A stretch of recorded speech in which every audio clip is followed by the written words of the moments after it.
Ladies and gentlemen, welcome to Opinion Machine, the show where we talk about all things gaming. My name is Killjoy, and today we're going to be talking about the gaming industry going forward and into 2021 and beyond.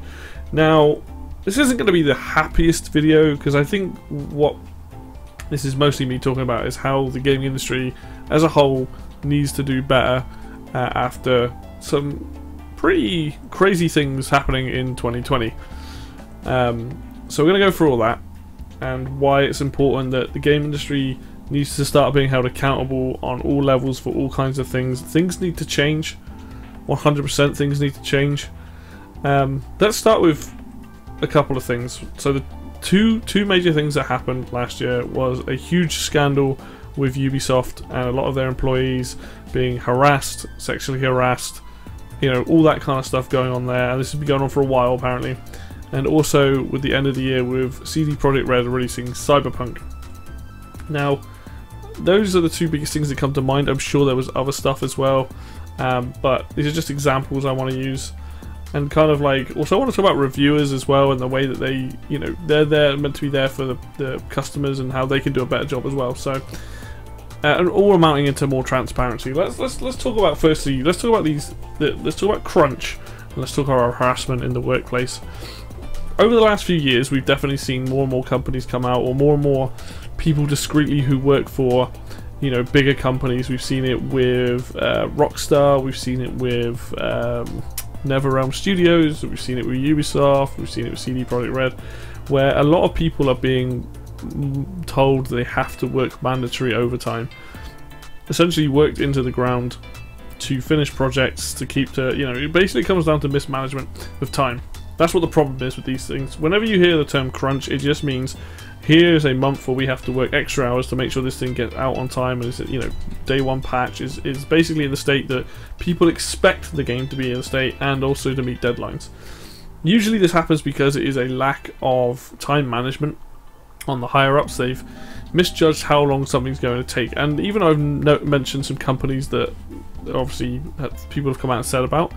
Pretty much I wouldn't be surprised if 90% of the gaming industry's big AAA developing staff, but you don't hear it so much in Japan, but probably in Japan, you know, the Europe and rest of the world as well, it happens, and it's not a good business practice, and it's something that needs to be very much addressed. Now, I'm not saying every company crunches, I don't know that for sure, but when you hear stories about it, you start to realise that these bigger companies especially definitely take the piss with this, and I think it's something that needs to stop, or at least be reduced significantly. You cannot treat people this way. Like, it's people at the top who are essentially using someone's passion to make them work harder or work longer hours and stuff. You know, we're not talking like a 9-to-5 job with weekends off. We're talking like 9 in the morning to like 12 o'clock at night, you know, 6 to 7 days a week up until launch of the product. And in some cases with Epic, with Fortnite, there have been stories that have come out where they are just constantly under crunch to get the next update out, and I guess to a lot of casual eyes, people don't really care. They just see it as like, cool, the game's out, I play the game, it gets updated, new content, all that sort of stuff. But when you look deeper into it, it's actually kind of a shady business practice, and it's really sad is a good way of describing it. I'm not saying that games industry is the only industry that has this, but you know, you're hearing a lot about it, and it needs to change drastically, because people should not be working their ass off for a piece of media to the point where they're getting sick or tired all the time. Like, that's not healthy. People's health should always come first in the job. If you've mismanaged your time, that should be on the people that's job it was to make sure things were done up to accordingly, and then they should be pulled up on it. You know, it's if you have a game that's scheduled to come out 2 years from the day you start making it, and you come to a month beforehand and you're not even like close to being done, then you have done something severely wrong there, and that should not be on your employees to fix that gap. And when a lot of these employees turn around and say, hey, no, I'm not going to do this, they get fired, they get let go. It's disgusting behaviour, and this is something that in 2021 I hope that we see a lot less of. I think companies should be pulled up on it.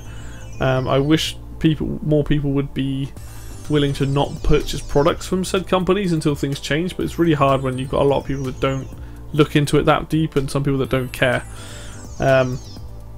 You know, the people say, oh, you know, easy, you got like one of the best jobs in the world working on games. Well, yeah, it would be if they weren't being treated like shit, essentially.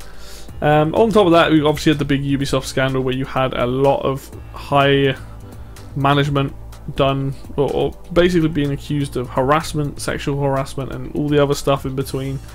I don't want to go too deep into some of it. You want to go and have a look. It is pretty disgusting behaviour. Ubisoft aren't the only company this has happened to.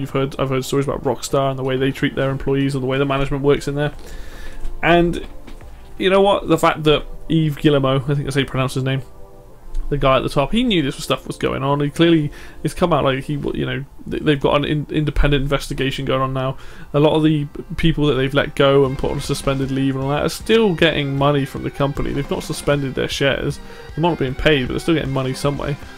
And it's just been handled so badly. And when I see stuff like this, it becomes very difficult, because I don't want to purchase products by Ubisoft until a lot of this stuff is solved. Like, to me, I wanted to play Immortals Phoenix Rising just because it was kind of very Breath of the Wild. I still haven't bought it. I don't know if I'm going to buy it, and a lot of their other products don't appeal to me anymore. But I look at like Ubisoft and I think this like isn't okay. And I do hope that some stuff comes from this, and either they get fined or a lot of these people get jail time if it turns out that all this stuff's true, because you can't have this kind of behaviour. This is never acceptable. It's not tolerable in any standard whatsoever, and the fact that it was handled so poorly and that they knew they knew stuff was going on and didn't do anything about it is disgusting. And you can't have that. Like, I hope that during 2021, when there's stuff like this is going on in companies, more and more people feel okay to come out and speak anonymously about these companies, so that people can follow up on that and go and ask questions and find out, you know, what's going on there. And it's super important, you know, both of these things. These are the two things that need to drastically change in the workplace for these games companies, is the crunch and the harassment. That stuff has to stop. It has to stop, because at the end of the day, developers that are working on the game, whether that be the programmer or whether that be the artist or whether that be the designer, they are there because they want to make a game, right? The people at the top, you've got the heads of the studios who are meant to manage people. You've then got investors that are like talking to like CEOs and stuff, you know. And then there's this weird, they want money, so they push, go, we'll get this product out, you know. And then, you know, when the lower staff come up and say, hey, this isn't ready, or like, I'm being worked to death, I don't want to do this kind of thing, and they're not being responded to in the right way and basically being treated like they're expendable, that's just never acceptable. And that is something that just desperately needs to change, and companies need to be fined for it. The gaming industry needs some kind of union or some kind of governing body that is there that says, hey, you can come and talk to us and we'll inquire, you know. We're not hired by these companies. We will independently inquire into these companies, go and talk to them and find out. And if we find something out, then fine them or do something about it. Get these people fired, locked up, whatever.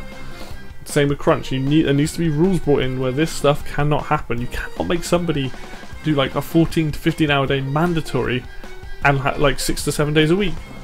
You can't even. You shouldn't even be working that much time. It should be an optional thing. You should be given the option whether to do it or not. And if they say, hey, you know, even if it's reduced to something like this, like they go, hey, you must now do 1 day a week that is the X amount of hours, right? That would be significantly better than the way it seems to be at the moment, where like people are working ridiculously long hours and things. It's just disgusting behaviour. The other thing that I have to point out, and I know this has been brought up so much recently, is CD Projekt Red and CD Projekt's handling of Cyberpunk 2077.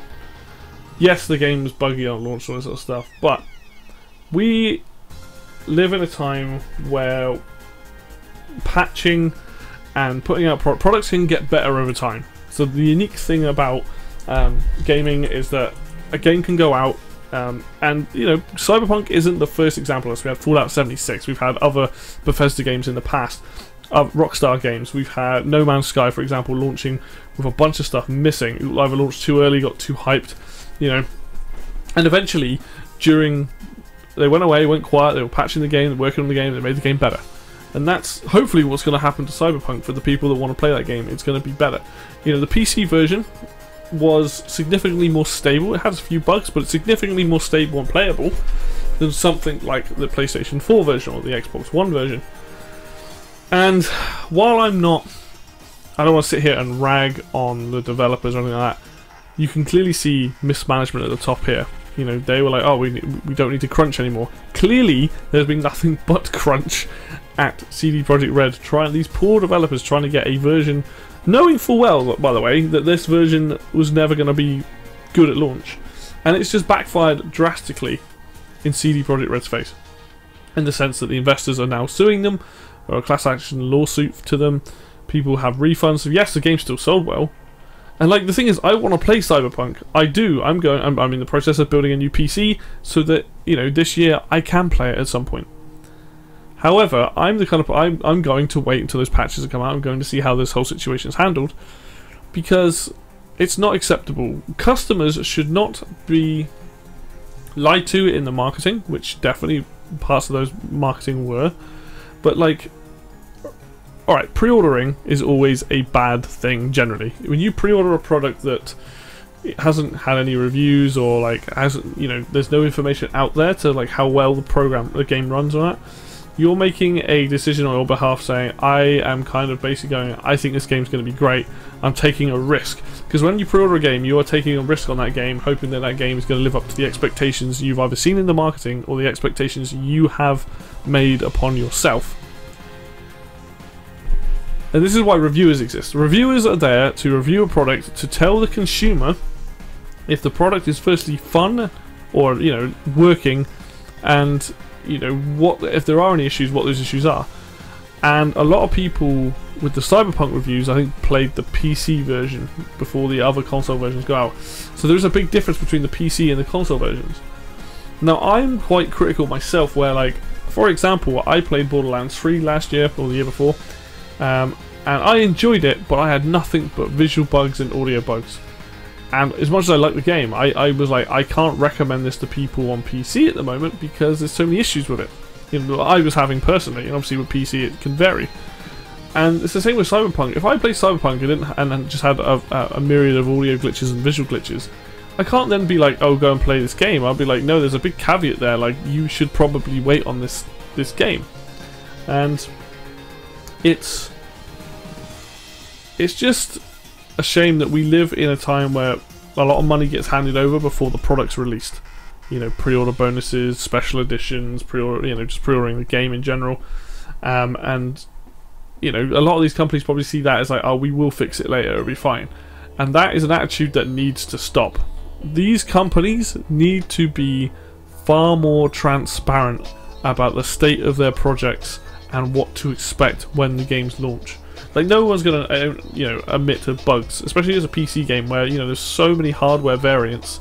They're not gonna sit there and be like, oh yeah, it runs fine on everything, because they probably haven't tested on everything. A lot of machines they would have tested on would probably be at high-end to mid-end machines, you know? And this is why I think it's important that reviewers for, like, you know, big companies like IGN, GameSpot, all these other big, like, reviewers need to be held, they need to do a better job when there is what they think is shady business practices going on, in the sense that with Cyberpunk, I use this example, they were given embargoes where you can't put, you know, video up until this date. You can put written but no video, and then you can put video up. And they were sent PC versions and not console versions. And I think people need to, independent reviewers, maybe it's more difficult before, but bigger companies need to have guidelines down, need to be prepared to say, no, we want these versions, or we want to see all of them at once. And I know that's difficult because I don't work in that industry, but reviewers should be held more accountable to what they should be more brutal in their reviews. If you're playing a copy of Cyberpunk or any big game that's come out on PC, and you just hit bugs and crashes, and then you give that game a 7 out of 10, even though the game crashed like 10 times on you, all that, like, I feel like that's a bit misrepresentative of your experience. Like, the game itself could be great, but when you have that many glitches and bugs and you've got crashes, you should be super tough on a game like that, because that means that that game is not ready. That game is not ready to be shipped out. And it needs more time in the oven. You know, I played a couple of games last year, one being Commandos 2 HD, the other one I didn't actually play, sorry, which was Warcraft 3 Reforged. I looked into that, I played Commandos 2 HD, it was a mess on launch. I was like, why would I play this over the original? It did like nothing. You know, they might have gone back and fixed it, I will look at it in the future, but that was a game that's like, if you are going to remaster a game and make it a better quality experience for people to play now, then you better have a bloody good damn reason to like be releasing it in a state that's playable. And yes, Commandos 2 HD was playable when it released, but it had a lot of bugs, it didn't work properly. You know, and this is the thing that frustrates me. It's like, if you're going to put the time into remastering a game, do it properly. Same with Warcraft 3 Reforged. Lots of lies were there. And they turned around and told people, oh, you know, when the game's out, when people have already spent the money. There's a lot of stuff that really frustrates me at the moment. I want to see changed for the better. I want companies to be much more transparent. We've seen a slight glimmer of that with the guys that are making Halo Infinite. They did recently put out a big post, it was either November or December, you know, just being honest about stuff when they took a look at the game. They're like, hey, we like the game, but yes, there were issues with this, and this. Right? I'm not expecting every company to do this, but companies should have that transparency to their customers and just be like, hey, we need to delay this, and here's why. We're not happy with these things. We don't think this thing is as good as it should be. Like, delayed games can eventually be really good games. If you have a bad launch, like Cyberpunk, like Fallout 76, yes, you can fix those games. Yes, they'll eventually be good if the time's spent on them. But once you're going to get one launch, and if that launch is bad and buggy and doesn't work, you're really shooting yourself in the foot. It's hard to bring people back in, you know, unless you're doing it through word of mouth. Excuse me. And for me, I just feel like we've seen a lot of good things happen in 2020 in terms of just quality products and some fun stuff, the gaming community being fairly good. But we've seen some real shitty stuff as well, and those are just a couple of examples. They're probably two of the biggest that I can think of. But things need to change, and I think going forward, me personally, I will, anytime I want to cover a game on the channel, like I've said this in the past, you know, I'm going to take games on an individual basis.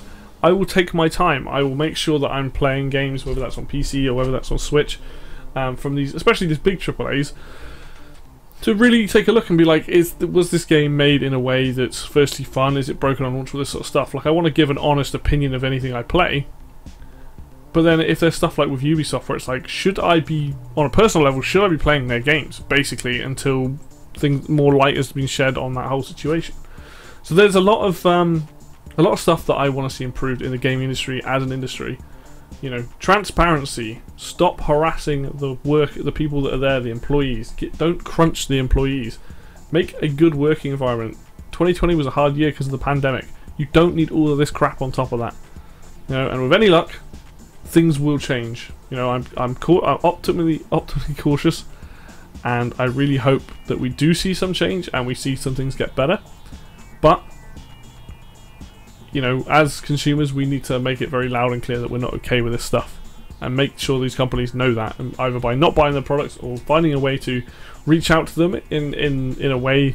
I mean, I'd say be as respectful as possible, but I understand why some people won't be because of the way that those companies act. But like reaching out and saying, I am not okay with this like business practice. I am not okay with the way that you're handling stuff. Like, you need to change it, and to hammer that on and on and on. And eventually things will change and things will get better. But it's not like a super easy fix, but I do hope that within 2021 we see improvements in the gaming industry that are good for the industry and are correct for the industry.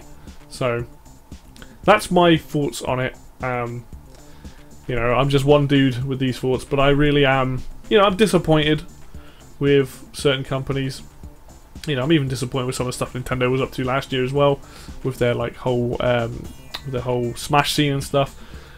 But we got to hold these companies accountable for, you know, and I think it's super important that we do that. So here's to 2021 being a better year for gaming. Anyway guys, thank you very much for watching. As always, if you like the video, hit like.